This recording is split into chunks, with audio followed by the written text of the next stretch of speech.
So today, ipagpatuloy natin ang ating binabahagi ukol sa pahayag 5 verse 5 hanggang sa 9, ano? So dito, napag-alaman natin na mayroong pangitain si Juan kasi nagkaroon siya ng vision tungkol sa 7 tatak. So talakayin natin kung anong 7 tatak na tinutukoy sa vision ni Juan. So guys, itong 7 tatak na nakalulon, ang sulat na nakalulon at binuksan ng ating kordero na si Panginoong Hesukristo, ang ating Diyos, ang ating God, ang ating manunubos at ang ating tagapagligtas. Siya ho ang bumukas ng nakalulon na kasulatan sa vision ni Juan. So may nakatatak ho ito. Ito ho yung mga nakatatak. 7 ho ang nakatatak dito. So pakinggan natin kung anong nakalagay at kung ano nakasulat sa tulong ng Espiritu Santo na nandito sa aking puso, ganun din sa puso ninyo, sa buhay ninyo. Bigyan tayo ng pag-uunawa at magandang pag-uunawa sa bawat salita na nakalagay sa kasulatan sa Biblia ng mahal na Diyos, na kung saan itong Biblia ang ating armas, ang ating panghahawakan upang tayo ay ipag-isa kay Kristo. Si Jesus ang gagawin nating ulo at tayo ang katawan. Ito yung mga tatak, makikita natin ito sa pahayag 6 verse 1, ano?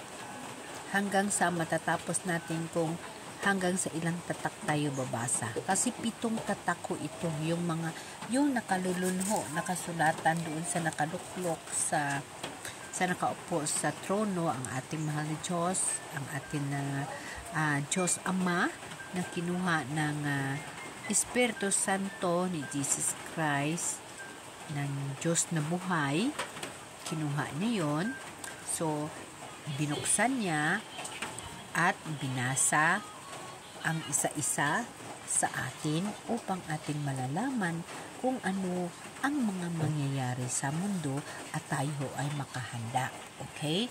Again, makikita nyo ito pag mayroon kayong pahayag na Bible, makikita nyo ito sa pahayag 6 verse 1 at kung hanggang matatapos ang 7 tatak, yun ho yung ating pag-uusapan. Again, sa verse 1, ito ay vision ni Juan. Nakita kong sinira ng kordero ang una sa 7 tatak at narinig kong nagsalitang sinlakas ng kulog ang isa sa 4 na nilalang na buhay. Ito ho ay propesiya ho sa mga pangitain ni Juan. At dito nyo lang ho ito makikita sa pahayag. Sa verse, regarding ho sa Bible sa pahayag ho, simula sa mga verse 4 hanggang sa 5, kasalukuyang babasahin nyo yun, maunawaan nyo ho. Okay? So, sinira ng kordero ang una sa 7 tatak. So, sinira niya, no? At narinig kong nagsalita, sinlakas ng kulog ang isa sa 4 na nilalang na buhay. No? Sa 4 na nilalang na buhay, ito ay vision, pangitain ni Juan. Halika, sabi niya. Pagtingin ko, nakita ko ang isang kabayong puti na ang sakay ay may hawak na pana. Binigyan niya ng korona at siya'y humayo upang patuloy sa pagtatagumpay. So, yung verse 1 at yung unang kasulatan, ang unang 7 tatak na sinira ni Jesus, natutukoy ho ito sa mga tao na nanampalataya, nagtitiwala, umaasa sa Diyos, at nanatiling nag-spread out ng kapangyarihan ng ating mahal na Diyos, ang kanyang kaalaman, ang kanyang nakikita at ang kanyang na-experiensyahan. Ito ho siya ay magtagumpay, yung mga tao na mayroong mga biyaya mula sa Diyos na nagkaroon siya ng mga kabiyayahan mula sa regalo ng Diyos. Ang kanyang mata, ginamit niya upang makikita ang dapat na gagawin ayon sa kagustuhan ng Diyos. Ang kanyang bunganga, ginamit niya upang i-spread out ang kabutihan, ang kahalagahan ng Diyos sa buhay ng tao. Ang kanyang puso, ginamit niya upang magkaroon ng awa at pagmamahal sa kapwa. Ito ho yung magtagumpay. Ito ho yung mga tao na nampalataya ng buong buo sa mahal na Diyos. Yun ho ang ibig sabihin ng unang 7 tatak sa pangitain ni Juan. So, sana tayong mga manampalataya, huwag tayong magbago hanggang sa huling pagdating ng ating Panginoon, na kung ano ang relasyon natin sa mahal na Diyos, ang ating pagtitiwala, ang ating buong puso, ang ating pagmamahal sa Kanya ay lalo pa nating bigyan ng sigla, bigyan ng kahalagahan upang makamtan natin ang buhay na walang hanggan na ipinangako ng ating mahal na Diyos. Itong unang 7 tatak na sinira ng ating mahal na Diyos, na sinira ng ating Kordero ni Jesus Christ, ay nagpapahiwatig sa mga tao na malakas ang relasyon sa mahal na Diyos, na nampalataya ng buong puso, buong buhay. Kaya sa atin, kahit anuman ang mangyayari sa buhay natin, kailangan nating maging matatag upang magtagumpay sa lahat ng mga pagsubok sa buhay. Huwag na huwag mong kalimutan na ang Diyos nasa sa iyo. Kasama mo ang Espiritu Santo ng mahal na Diyos, ng Kordero ng mahal na Diyos, ang ating makapangyarihan, ang gumawa ng lupa at langit, at Diyos noon, ngayon at kailanman.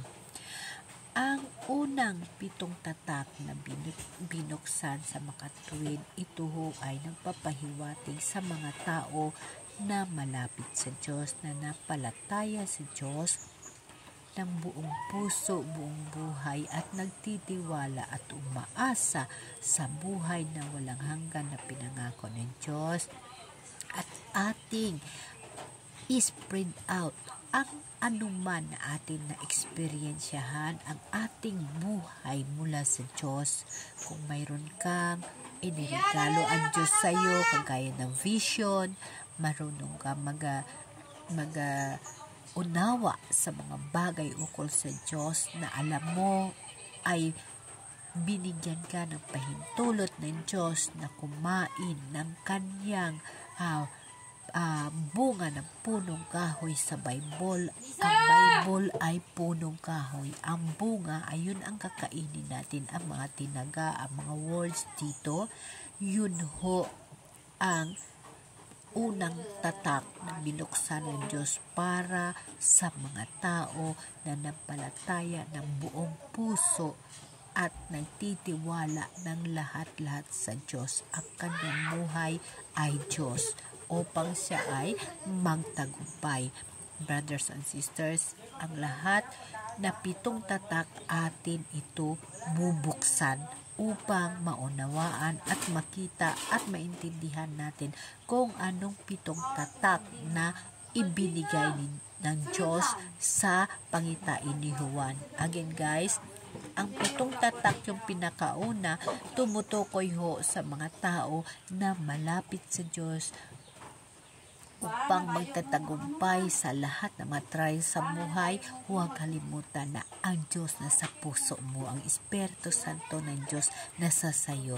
Brothers and sisters, huwag na nating antayin pa na dumating ang mahal na Diyos at tayo hindi pa nagbago. Mananampalataya tayo upang magtagumpay tayo na magsalubong sa mahal na Diyos.